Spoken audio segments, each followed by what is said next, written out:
So a puppy mill is a large-scale commercial dog breeding operation where, profit is placed above the well-being of the animals, and the animals are bred without considering the genetic quality, and just generations and generations of dogs then are produced with hereditary defects. So I would say that a good portion of the puppy mill puppies are sold to pet shops, and they're marketed young, like 8 weeks of age. They'll go to the pet shop. Sometimes the lineage will be falsified. And a lot of times these puppy mill dogs have a lot of health problems. So just thinking about life inside of a puppy mill for these dogs, the number of dogs that might be housed together, it might be 10 or it might be 1,000. In this case, there was 310. And it's hard to get accurate numbers because puppy mills aren't licensed and inspected. So basically, to maximize the profits, the female dogs will just be bred at every opportunity, and they don't have time in between litters to recover. And then when they're just basically physically depleted to the point that they can't reproduce, then the breeding females a lot of times are killed. So think about that. When you go to the pet store and you see a puppy in the window, the parents are unlikely to make it out of that puppy mill alive, and neither are the puppies if they're born without, outwardly obvious physical problems. So a lot of times these puppies are housed in just overcrowded, unsanitary conditions. They don't get veterinary care. They might get, the cheapest food out there, not much of it. Water, who knows how often the water is clean, and they're not socialized. So they don't get treats and toys and exercise and grooming. They're kept in cages a lot of times with flooring that might hurt their paws and their legs, and it's not uncommon at all for those cages to be stacked up in columns. A lot of these breeding dogs at puppy mills spend their entire lives, in a cage. They're not exposed to grass. They're just crammed in this filthy little structure. So let's talk a little bit about some of the illnesses and diseases that are common from these puppy mills. And again, the puppy mill operators, they're not gonna, if they have a dog that has puppies that have a certain genetic problem, chances are they're not gonna, well, first of all, they might not even know, because the puppies might not show problems until long after they're gone from the puppy mill. But if they did know, they're not gonna remove that dog from the breeding pool, because that costs money. So a lot of puppy mill puppies will have epilepsy and heart problems and, orthopedic issues, some blood problems, deafness, eye problems. And I don't know if I mentioned this, but part of the reason I'm so adamant about this subject is I adopted one of these little Pomeranians from this puppy mill in Wicomico, and she's adorable. She's a mess, but she's adorable.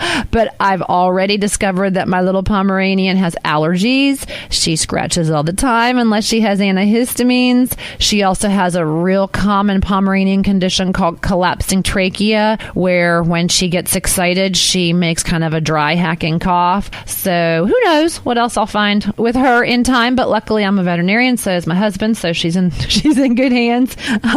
So there can also be infectious diseases, and we already talked about how these little puppies had whipworms.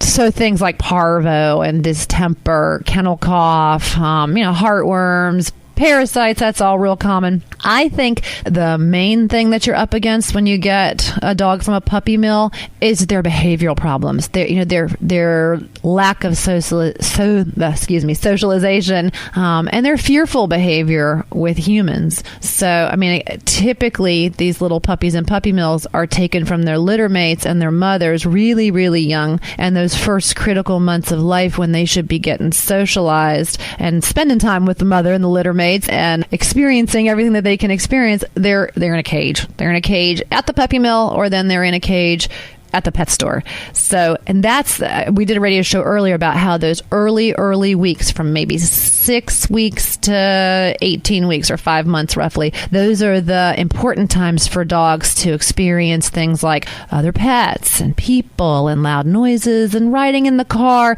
so that they won't be frightened by them as adults. And that's probably the biggest problem we've had with my little Pomeranian, whose name is Mimi. She has some major behavioral issues. I was actually able to spend the first day home with her. I was off that day, and I just gave her my undivided attention. And so she has completely bonded with me to the point that she follows me into every room like my little shadow, but she's still really afraid of everyone else in the house, especially my husband, Dr. Spofford, and she has actually bitten him twice when he tried to pick her up, just out of fear, but it still hurts. She wants to be picked up and hugged, but when we bend down to grab her, she runs away. She just feels like she can't quite trust humans yet. And I'll tell you one other sort of upsetting behavioral problem that she had when we first got her was that she would just stand when she was excited and circle, and always to the left side. She just circle.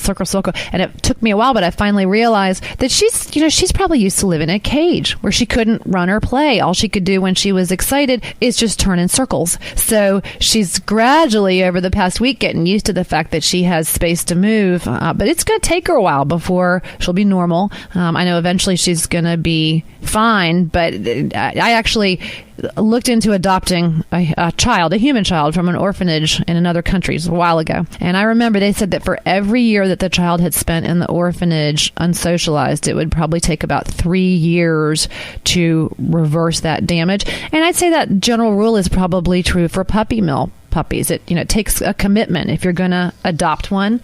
And I know the humane societies were just flooded with people who wanted to help and adopt and foster these puppies. But I would say if you've never owned a dog before, this is probably not the way to start out unless you have lots of time and lots of patience. It'd be like adopting your first child and having them be a teenager with autism or something like that. So, I'd start with a lab if you're a new pet owner. But, for the right home, I think if they go into the right home, these dogs can completely be rehabilitated. So how can you avoid getting a dog from a puppy mill? Starts at the pet store. A lot of pet store owners are going to tell you that they get their puppies from a licensed USDA breeder, or some of them will say from a local breeder. But honestly, to sell puppies to pet stores, a breeder has to be licensed by the USDA. So pet stores will make this statement to give you this false sense of security when it really means that they do in fact get their puppies from puppy mills. So the other thing that's important is being registered or having papers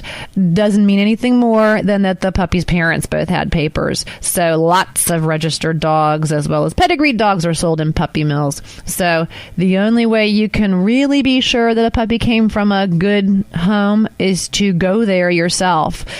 Puppies sold online, a lot of times those are going to come from puppy mills because a responsible breeder wouldn't sell to someone they haven't met. They want to screen you and make sure that their puppies are going to good homes. So I would say always think about adopting a rescue dog first. And if your heart is set on a purebred dog, there's a lot of purebred dogs that end up in shelters, just like these Pomeranians. And then there's also breed rescue groups for just about every possible breed. If you have your heart set on, let's say, a lab, well, maybe there's a family that got a lab and then had to move or couldn't keep it, and so they sent it to lab rescue. So try going to one of the rescue groups. If you don't want to do either of those things, if you don't want to go to a shelter or a rescue groups, then learn how to spot a good breeder. Make sure that you can see the puppy's parents. To me, a good breeder would be one who, maybe somebody who had a dog that they loved and they wanted to have some offspring because of her great personality or because of its maybe a great hunting ability if it's a lab. And so they bred their one dog to maybe their neighbor's one dog who they liked, and they have the puppies right there at their house. And you can look at the mom, versus some of these, like some of the ones that I see advertised in the guide. They'll be like puppies for sale, and you can get Shih Tzus or Pomeranians or Chihuahua. There's like a million different breeds you can get. I had someone tell me that they went to get a poodle once from a woman in, I think it was in Mardella, and that this woman had 3 different not baby carriers, but like playpens that were full of litters of puppies. And then there were also puppies running all around the house, and then she could hear a bunch more outside. So that's a puppy mill. That's not a good, responsible breeder. There are puppy mills all over the United States. Probably the most of them are in the Midwest, especially in Missouri. But there's also a bunch in Pennsylvania and Ohio. there's a lot of Amish and Mennonite farmers. That always, Amish and Mennonite always, that to me creates a sense of, there's a nice place, but a lot of those are actually puppy mills. So, and we don't know exactly how many puppy mills there are. I think the SPCA estimates maybe there's 10,000 of them across this country. But again, we don't know.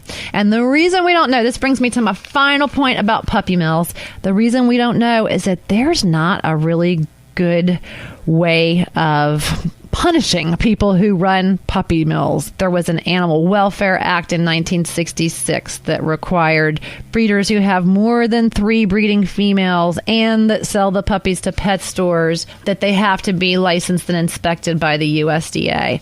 But the standards they have to meet are really minimal. It's legal to keep a dog in a cage that's only 6 inches longer than the dog is in any direction. And it's legal to keep a dog in a cage with a wire floor and keep cages stacked one on top of each other for the dog's entire life. And these are conditions that most people would consider inhumane or even cruel, but it's legal. So, and I think puppy mills have probably gotten so much worse lately because of the internet. You can go online and get a dog from anywhere, and they know, the owners of these puppy mills know that you're not going to fly out to Missouri and inspect the scene. They're going to have the dog shipped to you.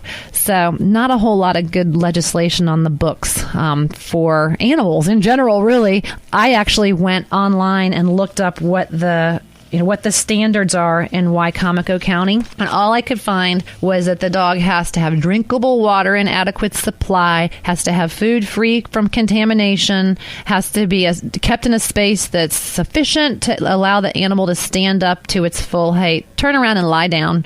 And then the shelter that it's in has to provide protection from the sun and the wind and the rain. I mean, not a whole lot of specifics. And it's not that Wicomico County is any worse than anywhere else. This is basically what you get when it comes to dogs. The penalties that I read online was $100 for the first offense and $500 for every offense thereafter. But these people, if these people are tried for each individual dog and they had 310 dogs, that could add up to, a lot of money. I think the trouble anytime when the punishment is a fine is that, they can, and if you're not working, how are you going to pay that fine? I think this is the case with any civil judgment that involves a fine, is how are you going to collect on that fine? These people could just move someplace else and start up a business someplace else where they do exactly the same thing. And I think that's what they've done in the past.